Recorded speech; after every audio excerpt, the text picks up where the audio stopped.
इस बीच प्रधानमंत्री नरेंद्र मोदी भी रूस पहुंच गए हैं। मॉस्को से ये लाइव तस्वीरें इस वक्त आपके सामने हैं। तो तमाम अहम डेवलपमेंट्स एक साथ हो रहे हैं। एक तरफ रूस का रुख नाटो की मीटिंग से पहले बहुत ज्यादा आक्रामक हो गया है। कीव पर बड़े हमले अंजाम दिए गए हैं जिसमें दर्जनों लोगों की जानें गई हैं, और दूसरी तरफ रूस की राजधानी मॉस्को पहुंच गए हैं प्रधानमंत्री नरेंद्र मोदी। 2 दिन का यह प्रधानमंत्री नरेंद्र मोदी का रूस का दौरा है जिसमें कई अहम समझौतों पर फाइनल मुहर लगनी है। व्लादिमीर पुतिन और नरेंद्र मोदी जब मिलेंगे तो क्या क्या समझौते होंगे, उसकी पूरी डिटेल भी लगातार टीवी9 भारतवर्ष आपके साथ शेयर कर रहा है। डिफेंस और व्यापार से जुड़े तमाम अहम समझौतों पर इस दौरे के दौरान लगनी है मुहर। लेकिन सुमित चौधरी हमारे साथ मौजूद हैं। सुमित, अब काफी चीजें बदलती हुई नजर आ रही हैं।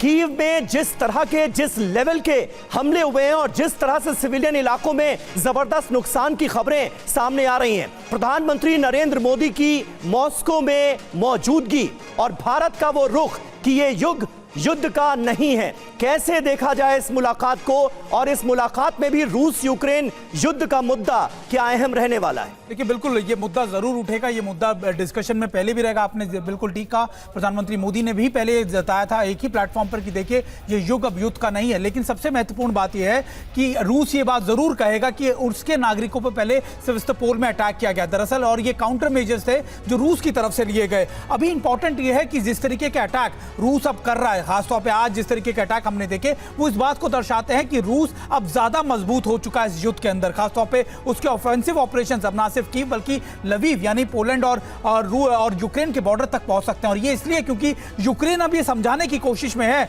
ना सिर्फ यूक्रेन को बल्कि नाटो देशों को, अमेरिका को, कि अगर आप इस जंग में और आगे बढ़े, अगर आपने इसी तरीके के हथियारों की सप्लाई नहीं रोकी तो फिर निश्चित तौर पर रूस अब आगे बढ़ेगा। और रूस भी अब उन इलाकों को टारगेट करेगा जो अब तक उसने पिछले 1-1.5 साल में नहीं किया था। पिछले 1-1.5 साल में हमने देखा समीर की कैसे कीव को कहीं ना कहीं आपने देखा कि इस तरीके के अटैक कीव पर नहीं किए गए थे, लेकिन अब सिविलियन इलाकों में, खासतौर पे उन डिफेंसिव पोस्ट के ऊपर, डिफेंसिव लोकेशंस के ऊपर जहां से यूक्रेन के अटैक या फिर उसकी रसद जाती है, उनको अब रूस टारगेट कर रहा है। तो निश्चित तौर पर एक बड़ा स्ट्रॉन्ग मैसेज है रूस की तरफ से कि देखिए अब हम भी आपके उन इलाकों को टारगेट करेंगे, उन सिविलियन इलाकों को टारगेट करेंगे जो अब तक हमने नहीं किया था और अब तक उनको बचाए हुए थे।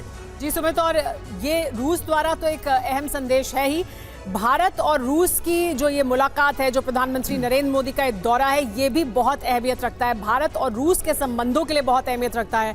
रूस की इस वक्त जो स्थिति है दुनिया में, राष्ट्रपति पुतिन की जो स्थिति है दुनिया में, उसके लिए भी ये संबंध बहुत जरूरी और अहमियत रखते हैं। मनीष हमारे साथ लगातार बने हुए हैं। मनीष, 5 साल बाद प्रधानमंत्री नरेंद्र मोदी की इस तरह की मुलाकात होगी राष्ट्रपति पुतिन के साथ, अहमियत रखता है बहुत ज्यादा ये दौरा, भारत के लिए भी लेकिन रूस के लिए भी। देखिए, रूस के लिए अभी फिलहाल बहुत ज्यादा अहमियत रखता है। भारत के लिए तो अहमियत रखता ही है, लेकिन रूस के लिए अगर मैं कहूं तो डिप्लोमेटिक शब्दों में और बहुत गंभीरता के साथ कह रहा हूं कि ये रूस के लिए होली दिवाली जैसा अवसर है। वो इसलिए क्योंकि बीते 3 साल में इस युद्ध के दरमियान पश्चिमी देशों ने कोशिश की थी कि रूस को अलग थलग कर दिया जाए। रूस में कोई भी दूसरे देश के राष्ट्राध्यक्ष नहीं आ रहे थे, और इस बात की बहुत ही ज्यादा अगर आप कहें तो चिंता रूसी लोगों के मन में थी। उन्हें लग रहा था कि कहीं युद्ध की कीमत ऐसा ना हो जाए कि हम भी नॉर्थ कोरिया की तरह हो जाएं।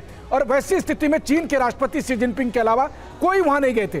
प्रधानमंत्री नरेंद्र मोदी का विमान जैसे ही मॉस्को में उतरा है, आप यकीन मानिए कि जिस तरह के खुशी की लहर रूसी लोगों में होगी, जिस तरह का सेंटिमेंट क्रेमलिन में होगा, वो अपने आप में अभूतपूर्व है। वैसे अगर देखा जाए तो हर साल, हर दूसरे साल भारत के राष्ट्राध्यक्ष रूस जाते थे, लेकिन इस बार खास क्या है? इस बार खास क्या है? ये इसलिए क्योंकि इसकी टाइमिंग बेहद खास है। रूस को इस विजिट का बेहद बेसब्री से इंतजार था, क्योंकि रूस को यह चाहिए था कि केवल चीन ही नहीं, भारत भी मेरे साथ है। और जब भारत, रूस और चीन 3 मिलकर खड़े हैं तो वैसे में रूस को लगता है कि फिर चाहे नाटो हो या फिर दुनिया का वो तमाम पश्चिमी मुल्क, उनका वो मुकाबला कर सकते हैं। प्रधानमंत्री का विमान अभी मॉस्को के एयरपोर्ट पर पहुंचा है। यहाँ से जब प्रधानमंत्री अपने होटल के लिए रवाना होंगे, करीब आधे घंटे का ये सफर होगा। उसके बाद फिर वो मॉस्को में क्रेमलिन से ठीक सटे हुए जो उनका होटल है, होटल कार्ल्टन, वहां पहुंचेंगे। वहां पर रूस में मौजूद जो भारतीय समुदाय के लोग हैं वो उनके आगवानी के लिए वहां पर इंतजार कर रहे हैं। एयरपोर्ट से लेकर होटल के बीच में भी कई ऐसे जगह है जहां पर भारतीय समुदाय के लोग तमाम तरह के सांस्कृतिक कार्यक्रम कर रहे हैं। आमतौर पर यह आप प्रधानमंत्री मोदी के कार्यक्रम में देखते हैं लेकिन रूस में इसकी खासियत यह है कि रूस के साथ भारत की न सिर्फ दोस्ती की वजह से बल्कि सही टाइम पर, याद करिए जब भारत और पाकिस्तान का युद्ध हुआ था उस समय जैसे रूस ने मदद की थी, रूसी लोग आज उसी तरह का सेंटिमेंट्स फील कर रहे हैं जब प्रधानमंत्री मोदी का विमान वहां पहुंचा है। जी मनीष, और रूस के लिए बहुत अहमियत रखता है कि इस तरह से भारतीय राष्ट्राध्यक्ष प्रधानमंत्री नरेंद्र मोदी वहां दौरा करें, रूस पहुंचे, समझौते हों अहम। भारत के लिए भी बहुत बड़ी एक विदेश नीति की जीत है ये कि हम अमेरिका के साथ भी संबंध अच्छे रखें और हम रूस के साथ भी संबंध अच्छे रखें और उन्हें बनाकर रखें और दोनों को बैलेंस करें, और वो बखूबी हमारी विदेश नीति में होता हुआ दिख रहा है। उसका भी एक बड़ा सबूत है ये मनीष। बिल्कुल, देखिए पिछले साल जब G20 सम्मेलन हुआ भारत में, तब हमने एक रिकॉर्ड बनाया था जब सर्वसम्मति से एक प्रस्ताव पारित हुआ था रूस यूक्रेन युद्ध को लेकर। जब प्रधानमंत्री मोदी और प्रेसिडेंट पुतिन मिलेंगे, क्योंकि जब सितंबर 2022 में मिले थे तब प्रधानमंत्री ने कहा था कि ये युग युद्ध का नहीं है, लेकिन उसके बाद से युद्ध और ज्यादा बढ़ा। उसके बाद से दुनिया में युद्ध के कई और मोर्चे बने, न केवल रूस और यूक्रेन बल्कि उसके बाद मिडिल ईस्ट भी धधक रहा है और हर जगह कहीं ना कहीं रूस की एक भूमिका है। और वैसी स्थिति में अगर आप जब देखते हैं कि प्रधानमंत्री मोदी और पुतिन के बीच मीटिंग होगी तो रूस यूक्रेन का युद्ध हो, इजराइल हमास का जंग हो, ये अहम रखेगा ही। भारत और रूस के जो संबंध है उसकी तो समीक्षा होनी ही है और कहा भी यही गया कि जो 22वां शिखर सम्मेलन होगा भारत और रूस के संबंधों को लेकर, उस पर चर्चा होगी। और उसमें सबसे अहम बात क्या है? देखिए सबसे अहम बात यह है कि बीते 3 साल में जिस तरह से चीन रूस के बेहद करीब आया है, जिस तरह से चीन पर रूस की निर्भरता बनी है, वैसे में भारत की भी कोशिश है कि रूस के साथ जो एक संवादहीनता कायम हुई है। यह अलग बात है कि बीते 3 साल के दरमियान भी प्रधानमंत्री मोदी और प्रेसिडेंट पुतिन लगातार बात कर रहे थे, लेकिन रूस के भी मन में यह था कि दिसंबर 2022 में प्रधानमंत्री को जाना था, वो नहीं गए। 2023 में पुतिन को भारत आना था, वो नहीं आए थे। रूस के मन में था कि क्या कहीं भारत अमेरिका के पक्ष में तो नहीं जा रहा।